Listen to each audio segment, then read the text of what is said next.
Chapter 17 of The Money Moon. Is in the public domain. The Money Moon, a Romance, by Geoffrey Farnell. Chapter 17 How Bellew Began the Game.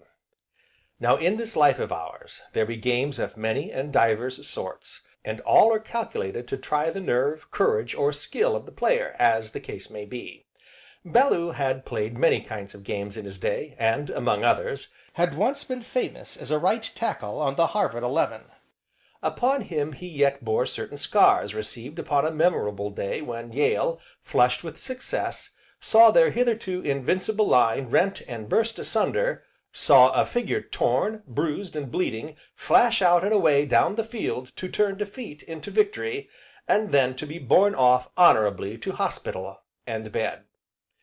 If Bellew thought of this, by any chance, as he sat there, staring up at the moon, it is very sure that, had the choice been given him, he would joyfully have chosen the game of torn flesh, and broken bones, or any other game, no matter how desperate, rather than this particular game that Adam had invented, and thrust upon him. Presently Bellew knocked the ashes from his pipe, and rising, walked on slowly toward the house.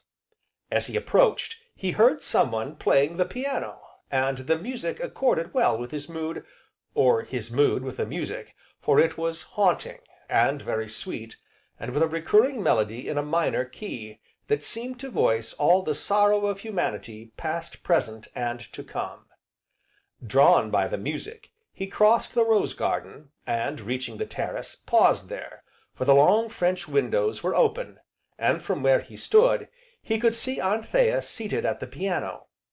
She was dressed in a white gown of some soft, clinging material, and among the heavy braids of her hair was a single great red rose. And, as he watched, he thought she had never looked more beautiful than now, with the soft glow of the candles upon her, for her face reflected the tender sadness of the music. It was in the mournful droop of her scarlet lips, and the sombre depths of her eyes. Close beside her sat little Miss Priscilla, busy with her needle as usual, but now she paused, and lifting her head in her quick, bird like way, looked up at Anthea, long, and fixedly. "Anthea, my dear," she said suddenly, "I'm fond of music, and I love to hear you play, as you know, but I never heard you play quite so dolefully? Dear me, no, that's not the right word, nor dismal, but I mean something between the two." "I thought you were fond of Grieg, Aunt Priscilla." "So I am, but then, even in his gayest moments poor Mr. Grieg was always breaking his heart over something, or other, and Gracious! There's Mr. Bellew at the window. Pray come in, Mr. Bellew, and tell us how you liked Peterday, and the muffins." "Thank you," said Bellew, stepping in through the long French window, "but I should like to hear Miss Anthea play again, first, if she will." But Anthea, who had already risen from the piano, shook her head. "I only play when I feel like it, to please myself, and Aunt Priscilla," said she, crossing to the broad, low window seat, and leaning out into the fragrant night. "Why then," said Bellew, sinking into the easy chair that Miss Priscilla indicated with a little stab of her needle, "why then, the muffins were delicious, Aunt Priscilla, and Peterday was just exactly what a one legged mariner ought to be." "And the shrimps, Mr. Bellew?" enquired Miss Priscilla, busy at her sewing again. "Out shrimped all other shrimps soever," he answered, glancing to where Anthea sat with her chin propped in her hand, gazing up at the waning moon, seemingly quite oblivious of him.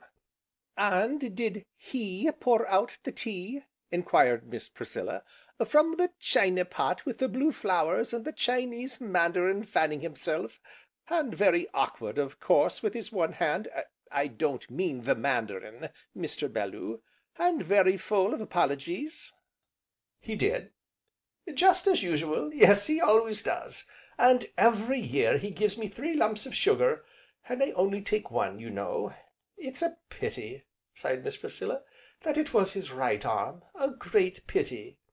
And here she sighed again, and, catching herself, glanced up quickly at Bellew, and smiled to see how completely absorbed he was in contemplation of the silent figure in the window seat.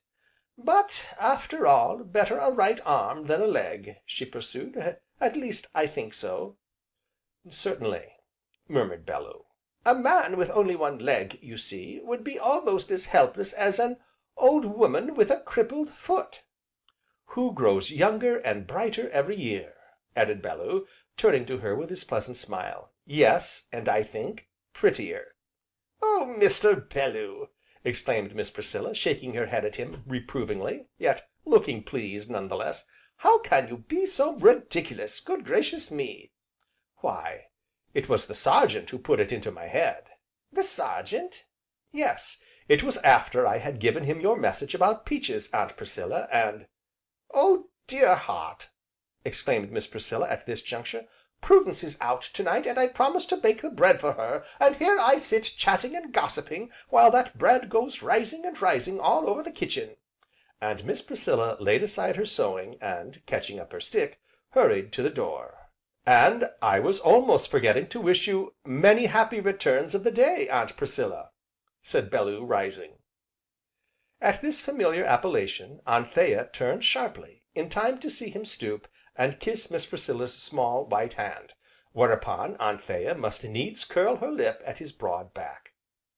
Then, he opened the door, and Miss Priscilla tapped away, even more quickly than usual. Anthea was half sitting, half kneeling among the cushions in the corner of the deep window, apparently still lost in contemplation of the moon, so much so that she did not stir, or even lower her upward gaze when Bellew came and stood beside her. Therefore, taking advantage of the fixity of her regard, he once more became absorbed in her loveliness. Surely a most unwise proceeding, in Arcadia by the light of a midsummer moon, and he mentally contrasted the dark, proud beauty of her face with that of all the women he had ever known, to their utter, and complete disparagement. "Well?" enquired Anthea, at last perfectly conscious of his look, and finding the silence growing irksome, yet still with her eyes averted. "Well, Mr. Bellew?" "On the contrary," he answered, "the moon is on the wane." "The moon?" she repeated, "suppose it is, what then?" "True happiness can only come riding astride the full moon, you know, you remember old Nannie told us so." "And you believed it?" she enquired scornfully. "Why, of course!" he answered in his quiet way. Anthea didn't speak, but, once again, the curl of her lip was eloquent. "And so," he went on, quite unabashed, "when I behold happiness riding astride the full moon, I shall just reach up in the most natural manner in the world, and take it down, that it may abide with me world without end." "Do you think you will be tall enough?" "We shall see, when the time comes." "I think it's all very ridiculous!" said Anthea. "Why then, suppose you play for me, that same plaintive piece you were playing as I came in, something of Grieg's I think it was. Will you, Miss Anthea?" She was on the point of refusing, then, as if moved by some capricious whim, she crossed to the piano, and dashed into the riotous music of a Polish dance. As the wild notes leapt beneath her quick, brown fingers, Bellew, seated near by, kept his eyes upon the great red rose in her hair, that nodded slyly at him with her every movement. And surely, in all the world, there had never bloomed a more tantalizing, more wantonly provoking rose than this. Wherefore, Bellew, very wisely, turned his eyes from its glowing temptation. Doubtless observing which, the rose, in evident desperation, nodded, and swayed, until it had fairly nodded itself from its sweet resting place, and, falling to the floor, lay within Bellew's reach.